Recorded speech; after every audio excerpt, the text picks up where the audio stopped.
Welcome to yo-yo TV. ఎన్నికల ఫలితాల తర్వాత బీఆర్ఎస్ ఉండదని కిషన్ రెడ్డి మాత్రమే కాదు, బండి సంజయ్ సహా బీజేపీ నేతలందరూ చెబుతున్నారు. వారు ఈ మాటల్ని ఆషామాషిగా అనడం లేదు.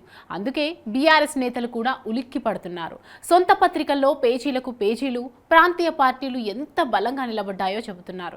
దక్షిణాదిన అసలు ప్రాంతీయ పార్టీలన్నీ ప్రజలు వదులుకోరని అంటున్నారు. ఇదంతా బీఆర్ఎస్ ఉలికిపాటును బయటపెడుతోంది. దీనికి కారణం ఎన్నికల తర్వాత బీజేపీ అమలు చేయబోయే రాజకీయ వ్యూహంపై వారికి స్పష్టత ఉండడం. కాంగ్రెస్ కన్నా బీజేపీకి ఎక్కువ లోక్సభ సీట్లు వస్తే ఆ పార్టీ కాంగ్రెస్ సర్కార్ ఉసురు తీస్తుందని బీఆర్ఎస్ అనుకుంటోంది.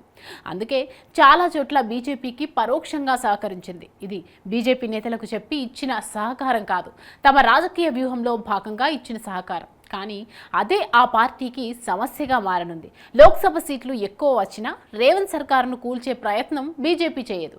బీజేపీ ప్రథమంగా బీఆర్ఎస్ పైనే దృష్టి పెట్టే అవకాశాలున్నాయి. బీఆర్ఎస్ ఉనికిని వీలైనంతగా పరిమితం చేసేందుకు ప్రయత్నిస్తోంది.